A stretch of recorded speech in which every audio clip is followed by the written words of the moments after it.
Greetings and welcome to The Map, the Modern Alchemist podcast. I'm Aubrey Forrest, the Modern Alchemist. And today, oh baby, we're going to talk about Babi and modern music and music in ancient times. And we're going to talk about how the more things seem to appear to change, the more they actually are remaining the same. And we're going to look at the people who are producing this music, and we're going to ask ourselves, are these a bunch of pagan, stupid, ignorant primates and primitives who are worshiping some kind of weirdness? Or maybe do they have an insight on a story that we don't actually know explicitly, but are regularly being taught this story? It's always kept in common consciousness.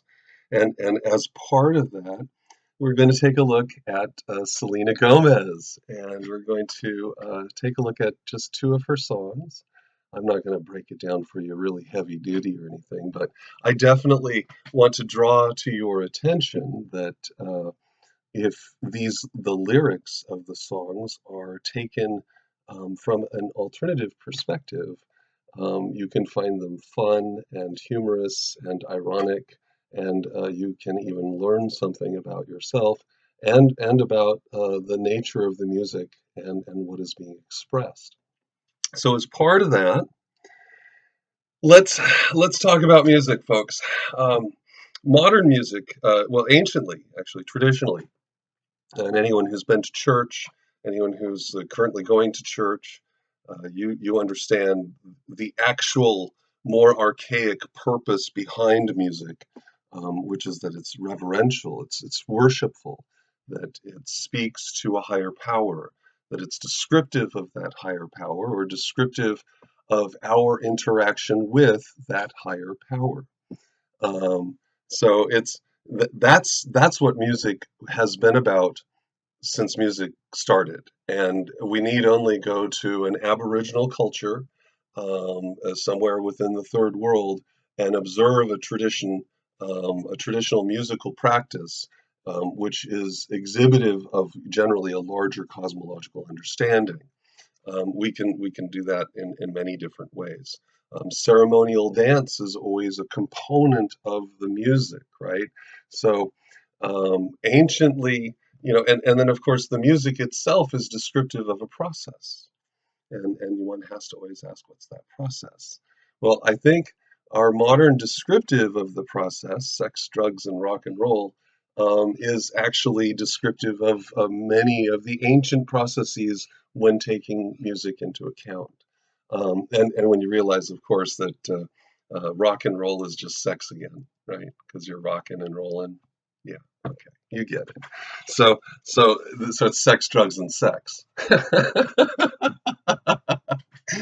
And that's modern music. But then you have to ask yourself, is there still an apparent purpose? The apparent purpose today is you turn on the radio when you get in your car, you hope that it's something decent you haven't heard a million times, and then you start going, or you might have Pandora and you just put it on your channel and you get going. Um, so that's what we do today. We use music to fill the gap, to alter our moods, to uplift us, to make us think, to have a political message. There's all sorts of stuff that is the apparent purpose of music. But is it possible that there's still an actual purpose, and that a lot of times in just the most innocuous pop culture songs, like those sung by Selena Gomez, there might actually be some kind of wild, deeper message? Yeah, that's when you start scratching your head and you have to reevaluate things, because that's when you get uncomfortable, right? That's when I get uncomfortable, because I'm like, the implication of that is extraordinary. You have to consider the implication. What does this mean? If in fact this is the case, then what does that mean? What does it imply? How will that change everything else? And will it alter the way that you're looking at a given system, a given belief system, or maybe just an operational system? Almost always when you're in this boat, um, these micro crises of faith, as the illusions that you once held are just kind of being peeled away like the skin of an onion, just little bits at a time, little transparent bits. It's still the onion, but boy, you can feel it after a while. And that's that uncomfortable feeling, and but it's everywhere. So, baby, baby, baby, who is this? Who is this baby? Who is baby? Well, you need only go and do a quick Google search, and you'll see a Wikipedia entry. If you do a Google search in Egyptian gods, and in fact, Bay Bay, like you ever wonder why they're always like singing, they're like, yeah, Bay Bay. That's because they're approximating a more correct pronunciation of the deity's name. So who is this baby? Who is Baby? Who is it? Who is it? Well, Baby is a sun god, and he is depicted as a baboon. Now, why a baboon? Well, this baboon imagery is actually super duper important. And we could go at extraordinary great length to draw connections between consciousness and expressions of consciousness between a solar deity and what appears to be a lunar deity under two separate expressions. And what I'm talking about specifically is that there is yet another deity that looks like a baboon, and that is thought. So both baby and thought have associations then with the sun. Now, how does a baboon get tied to the sun? Well, what we've found, primatologists who've gone over and studied the primate populations over there, they observed something that, in fact, was observed thousands and thousands of years ago by the ancient Egyptians. And that is that these North African baboons will, every day, they'll go up to the highest point they can get to, only so that they can get the best vantage point of the sunrise. And it was this activity of that, plus the fact that the baboon has this extraordinary sexual potency. And remember, I've talked in other classes about how the sun is tied to sex, how the Romans humorized it almost by associating a dog with the god Mithra and showing that as an alternative expression, the dog being virile, right? Because anyone who's had a male dog, you understand that when they roll on their back to show their tummy to be rubbed, most of their tummy is occupied by their phallus, whereas a female dog is just this little thing on the bottom. But the male, it's this like all the chakra points from the solar plexus straight down on the dog are dominated by their sexual virility as an expression of their phallus. So the Romans saw that and said, yeah, that's how we feel when we're in the sun because things switched up for us and we felt like we could just do everything. And I do mean everything. So the Romans are and of course the ancient Egyptians saw the same thing. And so when you look at these hieroglyphic images of God baby, you'll often see that he has an erect penis there at the bottom somewhere. Yeah, they weren't afraid of stuff like that. Come on, guys. I mean, the penis, the Egyptians, phallus worship was extraordinary. And the question that you always have to ask yourself as an anthropologist and a sociologist and a historian is why? What were they thinking? Because, again, I'm going to hammer that one down so much. It is irrelevant what you think if you judge all the stuff based on your limited perspective and belief structure. And that goes for me, which is why I've developed a system which is super flexible, that can be applied, and that the moment it demonstrates failure, I'm out, man. I've told all my closest friends, I've dropped stuff like this like a hot rock the moment I could break it. If it doesn't work, I'm finding something different. And this has endured my every scrutiny, which is why I'm out here in the lack of comfort zone sharing this material with you. And again, like this wild way, we're going to talk about music. Well, baby is tied to virility, right? So you're getting back to the whole sex, drugs, and sex thing again, rock and roll.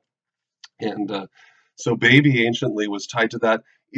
Not only just tied to it, but that he was worshipped to provide you sexual potency in the afterlife.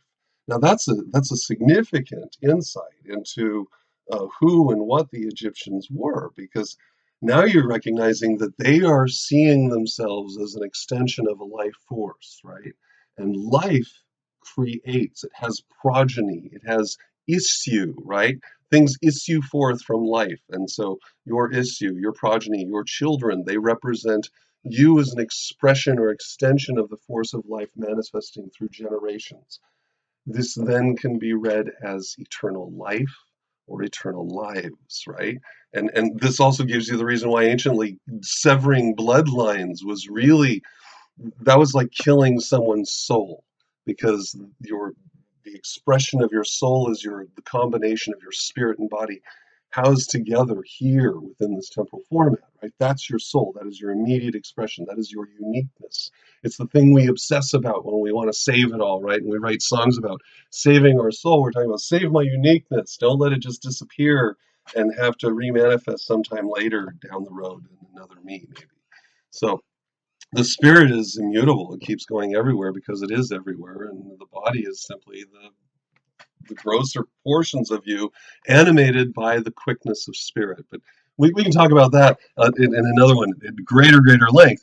With regard to baby, this is all relating to consciousness and how the Egyptians understood that your consciousness, that it had multiple states, that you have a conscious waking state and an unconscious sleeping state, and then there might be an additional state of consciousness as expressed by passing the threshold of what we interpret as death. And so baby is employed there so that what you do, the life inherent in you, then is extended outward into the eternity. And you would worship baby as a component of that. So that's what they did anciently. Now, are they doing that today? And if they're doing that, the bigger question is, because I can easily show you that they are, and will. The bigger question then it isn't, it are, because they are, is why, right? Why would they do this? Now, there are plenty of people out there, oh God, there's so many people out there that are just like, it's Satan's music industry or it's Lucifer's music industry. And I will always make sure that you guys distinguish that there's a difference between Satan and Lucifer mythologically and astrotheologically. They're completely different people with absolutely different jobs. Even scripturally, they have absolutely different jobs. We can talk about that later for sure. But for now, you could go on WordPress on the Modern Alchemist channel, and you can see the difference between Satanism and Luciferianism. There's an article there that I wrote some time ago. But anyway, so that you could say all that, and you can be all afraid, or you can open yourself up and learn. You can learn by like being a primatologist, right? And you're getting out there and you're watching the baboons. Oh my heavens! The side note, but a gathering of baboons is known as a congress. I always thought that was funny, since our founding fathers, of course, are considerably more articulate than perhaps our current politicians, and they understood the meaning of a gathering of baboons, and they called it a congress, which gives you, in fact, both a humor, ironic insight, but also an additional insight as to the foundation of our country, right? Because then a congress, then, as baboons, they represent the sun, therefore you have a gathering of stars, you have a gathering of luminaries, which then is expressed in what? The flag, right? A bunch of stars in a blue field.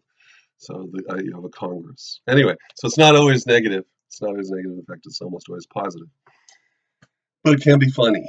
So, what are these people doing, right? What are they doing? Well, um, the way to take a look at it, really, to get some insight, is all you have to do is read some of the lyrics of their music to get an idea. So what I decided to do, I was going to just reference Selena Gomez, I Love You Like a Love Song, but she self-references, or the director of that video self-referenced one of her other songs first by having someone karaoke naturally, which is kind of funny to me.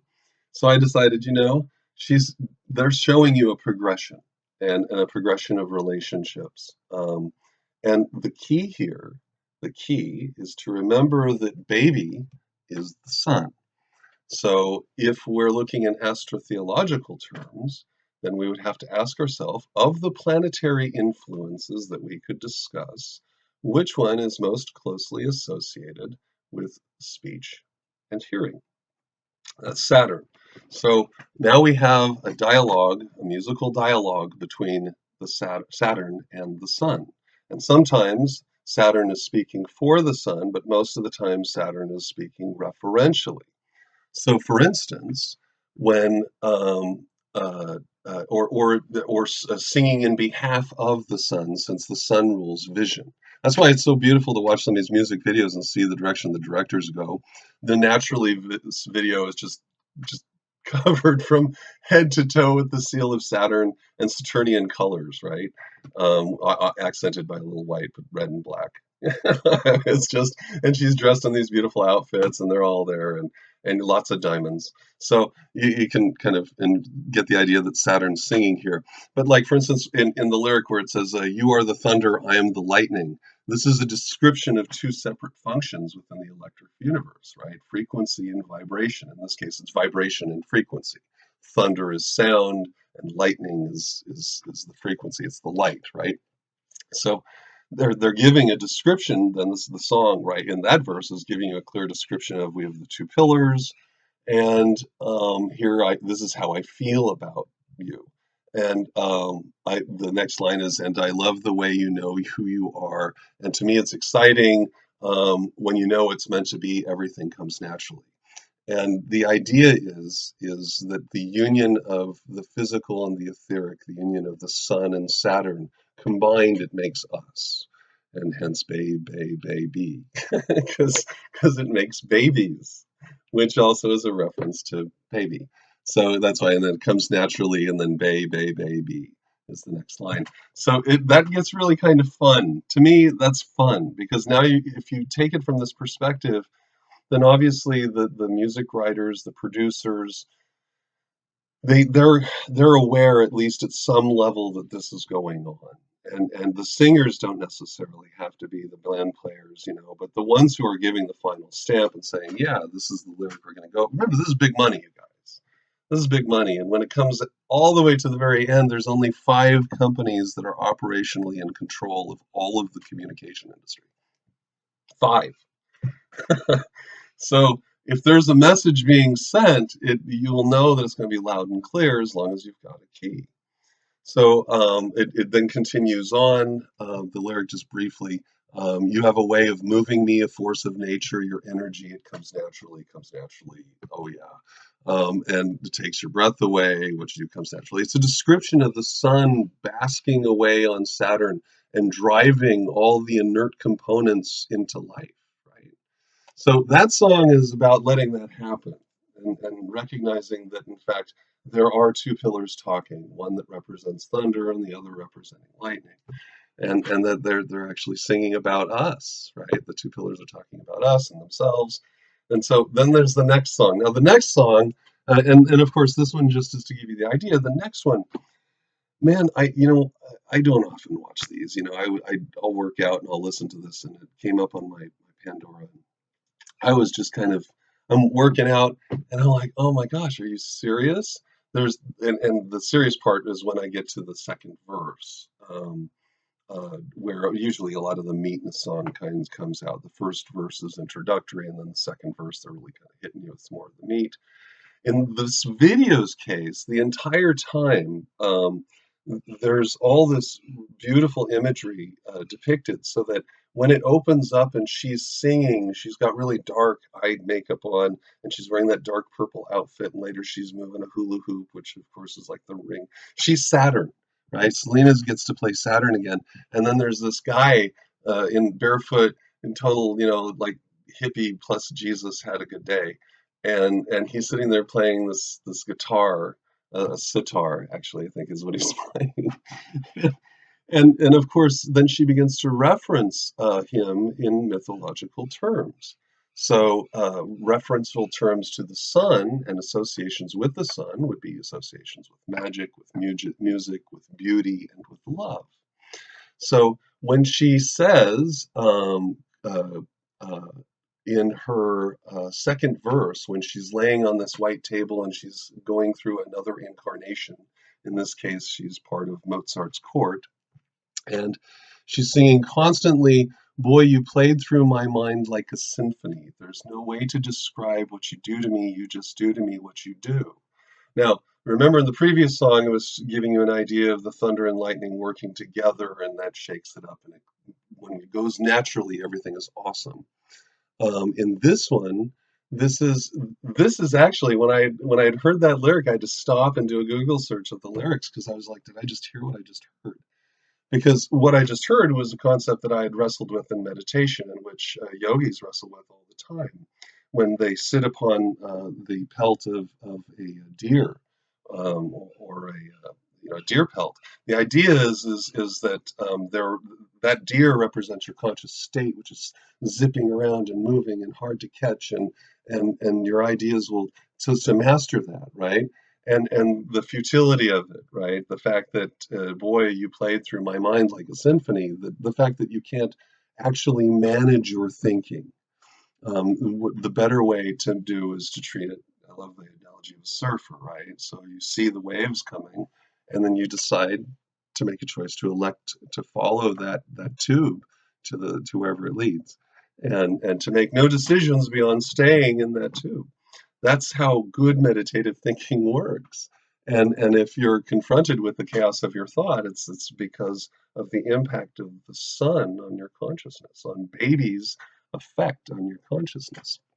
And then she goes on, and she says, "You just do what you do to me, and it feels like I've been rescued. I've been set free. I am hypnotized by your destiny." And then she reasserts, "You are magical, lyrical, beautiful. You are," which then is the only person who can say you are is the I am, which is Saturn. So I am, and you are. And then I want you to know, baby, and that I love you. So this is that romance again that we see in every movie between, let's say, a raven-haired girl and her blonde suitor, like in Phantom of the Opera, right? Who's her rescuer. It's just everywhere, right? It's so beautiful. And it's beautiful if you realize that you're part of that story, you guys. That's what I'm trying to show you. And that it's everywhere. And so here, being set free, that's the sense of that potency. We can do what we want. We're not bound anymore. The system's broken, which is why all Saturnian authority that's around you is constantly going, thou shalt not. Because Saturn is still about you have a cubbyhole, people, and you belong in your box. And Saturn wants to keep you in that box wherein you were created. And we have been rescued from that. We've been freed from that. One of the things that I find fascinating, and this is just a brief discussion on gematria, the numerological in gematria, you use numerological equivalencies, so that anciently there wasn't an Arabic numeral system for the Hebrews. They simply used their character set. So each character represents a different number quantity, and so if you add them together, then you get the same thing. So certain words will mean the same thing based on gematria. What's fascinating to me is that the word for serpent and the word for savior, Mashiach, same numerological equivalence. That completely alters the Garden of Eden scenario entirely, changes it entirely, and pops this lyric into place where you have set me free. The Garden of Eden was a jailhouse where we're locked in a conscious state that was forever fixed, and then a serpent comes along and saves us from that. And then a serpent later on, Moses holds up a brazen serpent to that all Israel had to do, and that's again a symbol of the sun. And we know the serpent is tied to the solar imagery simply by virtue of its renewal of eternal lives as it sheds and then comes into a new life that's like us. We shed this skin, this mortality, this soul, and then we're reborn as a new person, and then we shed that and we're reborn, and we shed that and we're reborn. And that's that samsara, that is that hypnotism. I'm hypnotized by your destiny, meaning that we're stuck in this, we're going to keep doing it. Which is why she then later on she says, and I keep it in repeat, repeat, because she's repeating the love song between herself and Saturn, Saturn and the Sun. So that's what they're doing, and when they're singing "Baby, Baby, Baby," they're actually even Britney Spears say, "Oh, baby, baby, hit me one more time."